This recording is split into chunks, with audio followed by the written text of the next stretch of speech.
देखिए बेटा, कल की क्लास में तुमने थोड़ा सा इसको जरा रिकॉल करते हैं कि हमने डिस्कशन की थी कि कोई भी जो ऑफर और कोई भी एक्सेप्टेंस उसकी कम्युनिकेशन कब कंप्लीट होगी और उसकी जो रेवोकेशन है वो कब कंप्लीट होगी। यार ये इस तरफ ज़्यादा है कि मुझे लग रहा है ये कहीं हिल तो नहीं गया।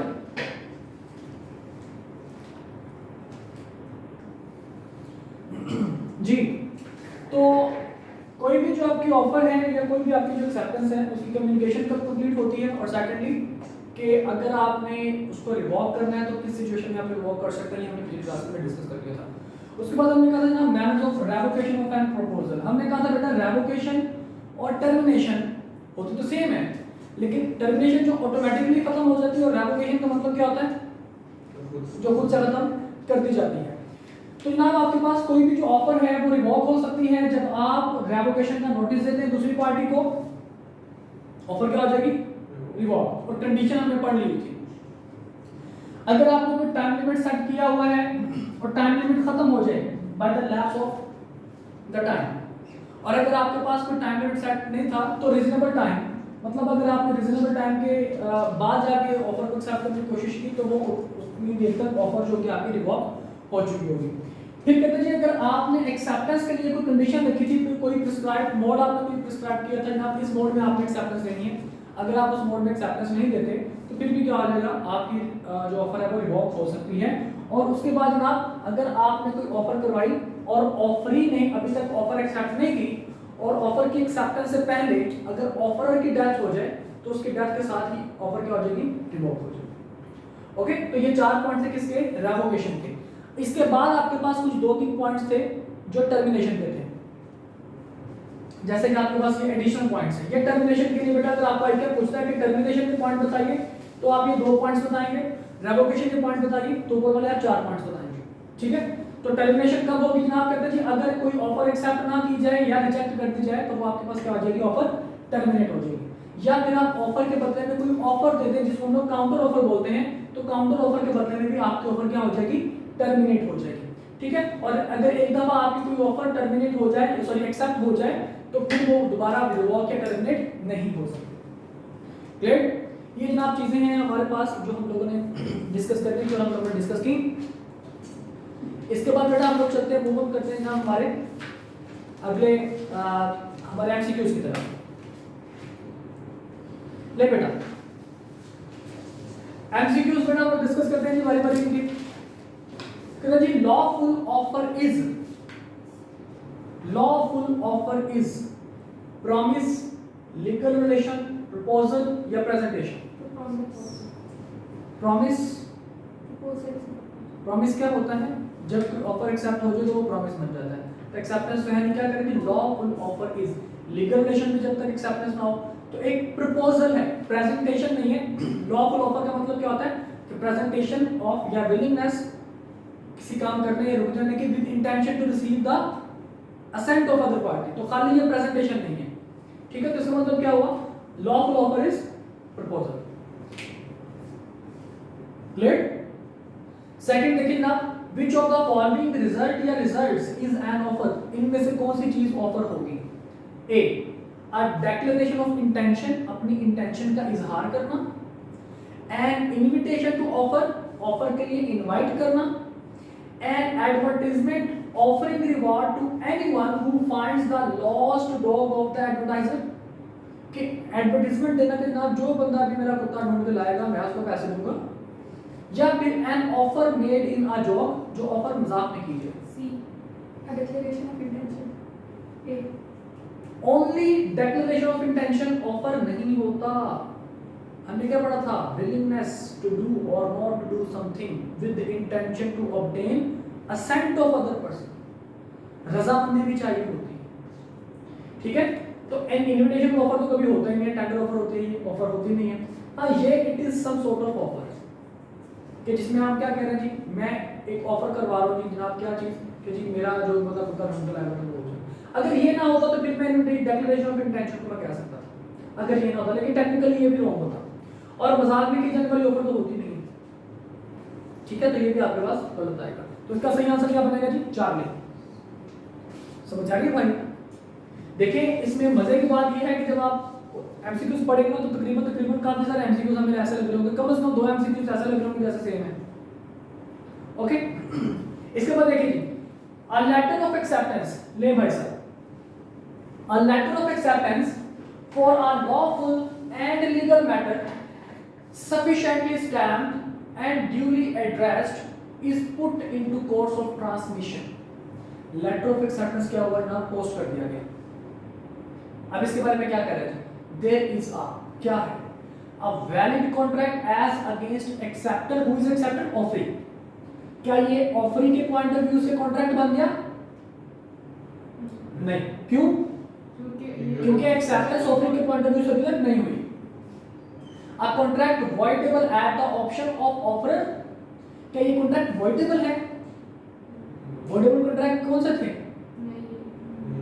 जो कि वैलिड ना हो जी, जो कि वैलिड नहीं होते, मतलब आप उसको, आप जज जो है वो आपको कहता है कि जी आप बताइए अग्रीव पार्टी को, तो यहाँ पे अग्रीव पार्टी तो कोई भी नहीं है। फिर नो कॉन्ट्रैक्ट एट ऑल, कोई कॉन्ट्रैक्ट नहीं है, या फिर a valid contract as against the proposer. तो प्रपोजर के पॉइंट ऑफ व्यू से क्या हो चुकी थी, एक्सेप्टेंस हो चुकी थी। हमने क्या कहा था कि ऑफरर के पॉइंट ऑफ व्यू से एक्सेप्टेंस कब होगी, जब वो एक्सेप्टेंस लेटर पोस्ट करेगा। Got it? इसके बाद आप देखिए, an offer is different from advertisement, price list, proposal for doing और not doing something, display of the goods. An offer is not different from, हमने कहा था an offer is different from invitation to offer। अब इन तीनों में देखना है कि invitation to offer क्या है, वो तो नहीं होगा क्योंकि उसमें क्या कहा है, an offer is not different from। is advertisement जो है, क्या ये advertisement invitation होता है? Yes। price list invitation होता है। proposal for doing or not doing something, ये ऑफर होती है। डिस्प्ले ऑफ द गुड्स, ये भी इनविटेशन है। तो उसने क्या कहा जी, an offer is not different from, the answer is proposal for doing और नॉट डूइंग। Got it? गाल भाई बेटा समझ आ रही है आपको भी, छोटे बच्चे? अच्छा, इसके बाद क्या भाई साहब फरमाते हैं जी, लेना A makes an offer to B on 10th by a letter which reaches B on 12th। लेंगी उस तरह के एमसीक्यूज आ गए, इसी तरह के यकीन करें एमसीक्यूज इस चैप्टर से आया है। तो इसका आसान सा हल क्या है, आपने डेज बना लेने हैं जी, कि ये ए है, यानी कि ये ऑफरर है और ये ऑफरी है। लेटर कितने का लिखा जी, 10 तारीख को लिखा, मिला कब इसको, 12 को। लेटर पोस्ट कब किया गया, एक्सेप्टेंस लेटर 14 को, और रिसीव कब हुआ जी, 16 को। Communication of acceptance is complete as against A, क्योंकि A was offeror and B was offering. के किस डेट पे एक्सेप्टेंस कम्युनिकेशन कंप्लीट हुई होगी ए के हिसाब से, यानी कि ऑफरर के लिहाज से 14 जी, जब उसने लेटर पोस्ट कर दिया 14 को। Got it? इसके बाद देखिए जी, offer is simply a mere expression of willingness to do और नॉट टू डू समथिंग। सिर्फ ये बताना कि जी मैं कोई काम कर रहा हूँ, ये काम करने से रुकना चाहता हूँ। Intention to create legal relationship, क्या सिर्फ intention to create legal relationship है? Intention to get assent of other party for offered act और एब्सटेनेंस, कि क्या सिर्फ ये इंटेंशन है कि जनाब दूसरी पार्टी आपके काम करने ना करने में रुक जाए, अपना अपने असेंट रजामंदी दे दे, ऑल ऑफ द अबव, कि ये सारे के सारे रिक्वायर्ड होते हैं। जी जी आ जाए, ठीक है। ऑफर जो है हकीकत में हम कहते हैं जनाब उनमें तमाम के तमाम चीजें आती हैं, क्योंकि ऑफर की डेफिनेशन क्या थी, व्हेन अ पर्सन शोज या signifies his willingness to do something और abstinence from something with intention to get या obtain the assent of the other party is called an offer. तो ऑफर में ये सारा कुछ आ रहा हो, तीनों की तीनों चीजें। सिर्फ एक्सप्रेशन नहीं है, इंटेंशन टू क्रिएट, सिर्फ intention to create legal relationship भी नहीं है, सिर्फ इंटेंशन टू गेट असेंट भी नहीं है, सारा कुछ होगा तभी ऑफर होगी, इस वजह से इसका आंसर क्या बनेगा जी, all of the above. Okay, इसके बाद देखिए बेटा क्वेश्चन नंबर 7 जी, an offer can not be made by words of mouth, by the conduct of the parties, by the circumstances, to the offerer himself. शाबाश, to the offerer himself. An offer is said to be revoked. कब आपकी offer revoke हो जाएगी?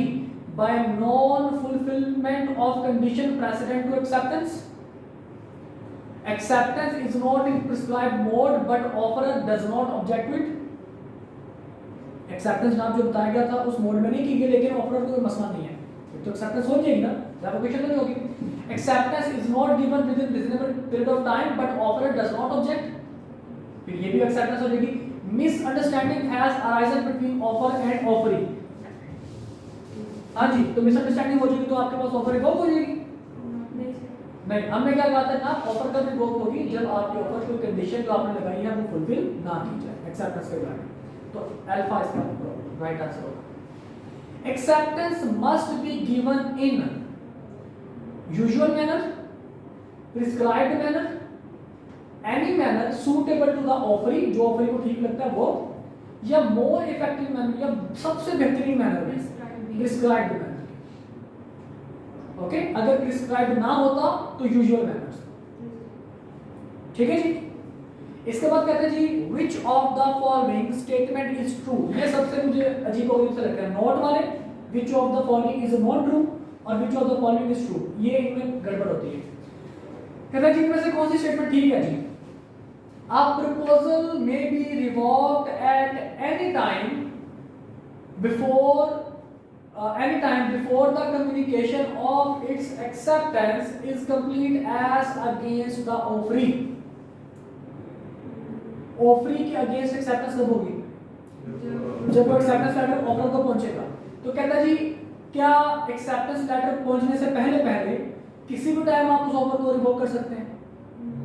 हमने कहा था कि जी offering के अकॉर्डिंग एक्सेप्टेंस से पहले पहले नहीं, बल्कि ऑफरर के अकॉर्डिंग एक्सेप्टेंस से पहले पहले, तो पहली वाली ऑप्शन तो गलत है, ठीक नहीं है।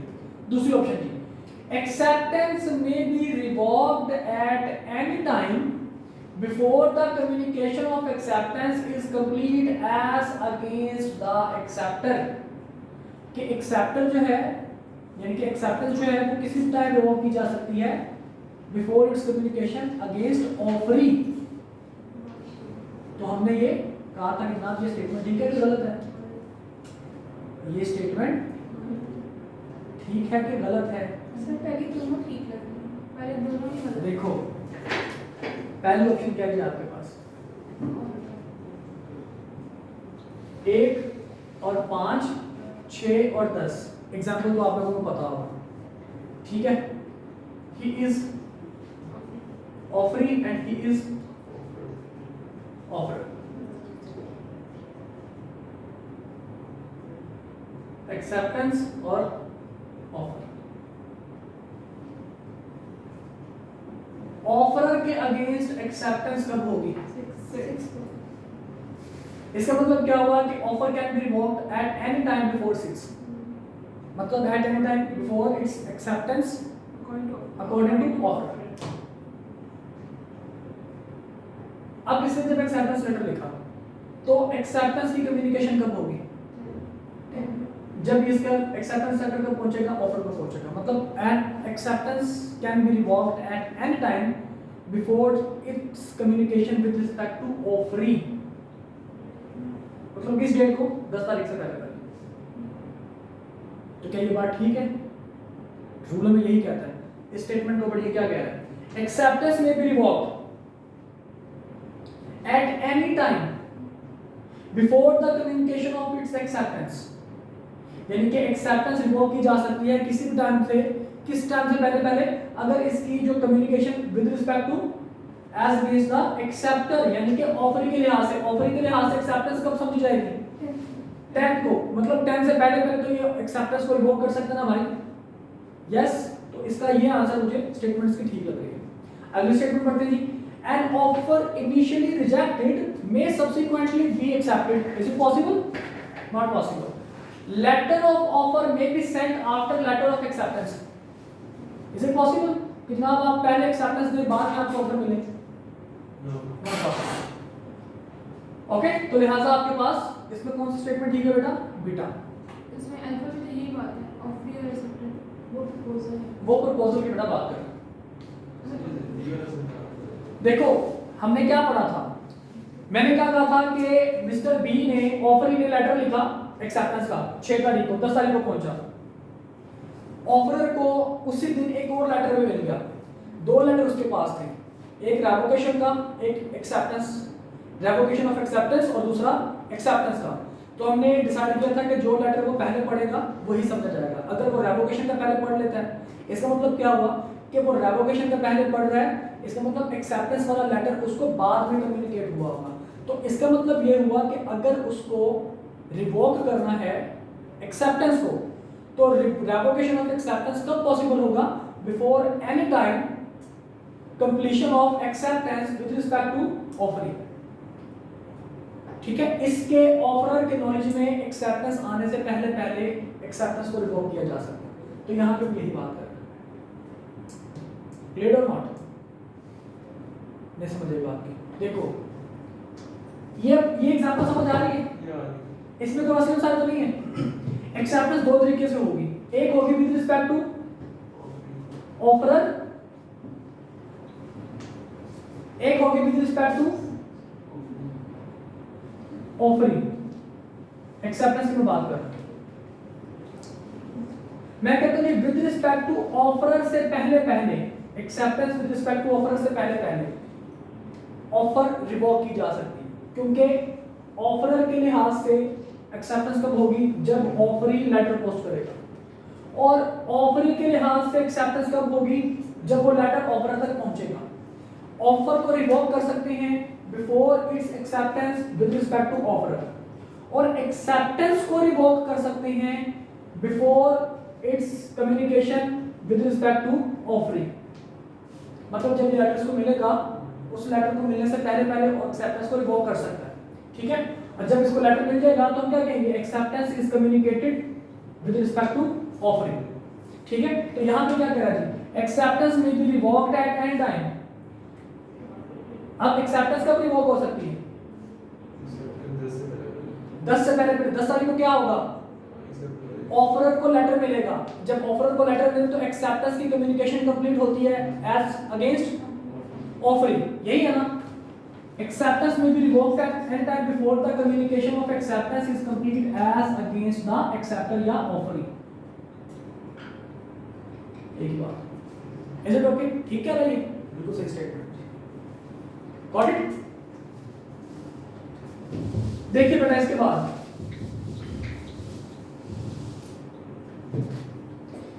भाई साहब आपके पास एक क्वेश्चन आ रहा है, दैट इज क्वेश्चन नंबर 11 जी। A person cannot make an offer to himself.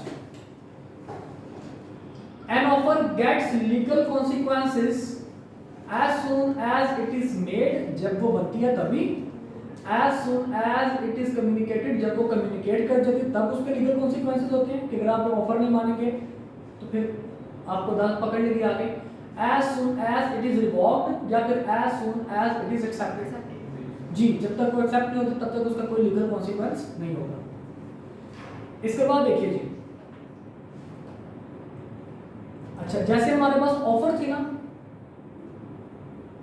By words of mouth और एक्सप्रेशन इन राइटिंग और बाय वर्ड्स ऑफ माउथ, और दूसरा कंडक्ट इम्प्लाइड जिसको हम कहते हैं, और एक्सेप्टेंस भी ऐसे है। ठीक है, एक्सेप्टेंस भी ऐसे है। कहता जी implied acceptance is inferred from the silence of the offering, कि जो ऑफरिंग है वो खामोश रहे तब एक्सेप्टेंस समझ जाएगी।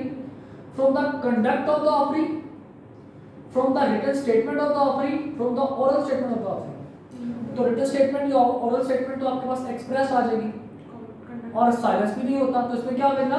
Conduct of the offering. Got it?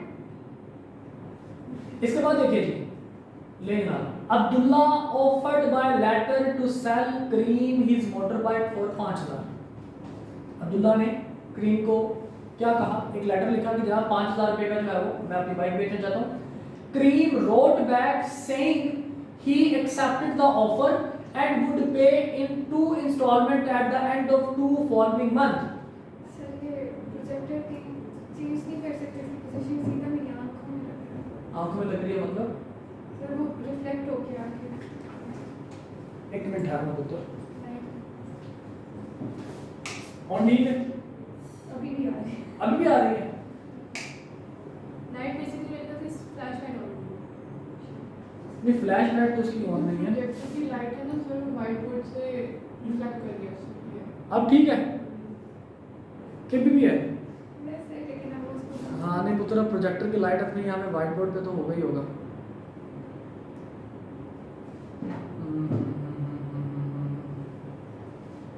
इसका क्या सोल्यूशन निकालेंगे? चलिए फिलहाल अभी की क्लास करें। अभी की क्लास करें। वैसे ये ज़्यादा अच्छा नहीं लग रहा? अच्छा जी अभी बेटा क्लास में इसका सोल्यूशन जो है वो निकालते हैं। फिर यहाँ पे ना वो कपड़ा लगा देते हैं वाइट, कपड़े से रिफ्लेक्शन नहीं आएगा। अच्छा जी तो जनाब यहाँ पे कहता है कि अब्दुल्ला ने क्या कहा, जनाब एक लेटर लिखा, ऑफर कहा कि भाई साहब करीम भाई मैं 5000 की आपको बाइक बेचना चाहता हूँ। करीम ने कहा जी मुझे आपकी ऑफर कबूल है लेकिन 2 इंस्टॉलमेंट में पेमेंट करूँगा। क्या ये कॉन्ट्रैक्ट बन गया? क्यों नहीं बना? जी क्योंकि कॉन्ट्रैक्ट मस्ट बी अनकंडीशनल और काउंटर कॉन्ट्रैक्ट ऑफर जो होती है वो कॉन्ट्रैक्ट की एक्सेप्टेंस ऑफर की एक्सेप्टेंस नहीं होती। तो जनाब देखिए no because Karim is trying to amend the contractual terms Abdullah can be assumed to revoke the offer. Yes, there has been as offer and acceptance and a binding contract applies. No Kareem's response constitute a counter offer and is effectively a rejection of Abdullah's offer. और last में कहते हैं जी yes, Kareem's response is merely a clarification of contractual terms. सी क्योंकि अब्दुल्ला ने करीम ने क्या किया उसको काउंटर ऑफर दे दिया। ठीक है बेटा अगर ज्यादा इशू आ रहा है तो आप यहाँ पे आ जाओ। नहीं यहाँ पे आ जाओगे तो फिर आपको रिफ्लेक्शन नहीं पड़ेगा। बार बार आप नजर अपनी खराब ना करवा लेना। अभी भी हो रहा है? अब वो थोड़ा साइड हो गया बस ठीक है। अच्छा इसके बाद कहते हैं जी the law of contract is law of agreements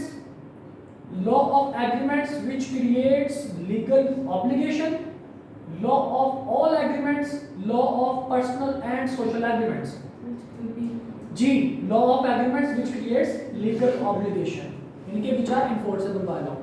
और इसी के साथ आपका जनाब ये चैप्टर खत्म होता है। ओके इंशाल्लाह कल हम अपना नया चैप्टर स्टार्ट करेंगे। और मजे की बात बताऊं उसमें से भी आपने 2-3 पेजेस ऑलरेडी पढ़े होंगे क्योंकि 2-3 पेजेस टाइप्स ऑफ कॉन्ट्रैक्ट और वैलिड कॉन्ट्रैक्ट के जो एसेंशियल है उनके ऊपर ही। जी सर। यस सर अच्छा हमारी बुक में कितने 15 है? चलिए इसका मतलब फिर मेरे पास पुरानी बुक होगी। चलें नई बुक निकाल लेंगे फिर हमको कल कर लेंगे बाकी। Okay any problem? कोई मसला मसाइल कोई मुश्किलिटी? चलो अच्छा यशी करो।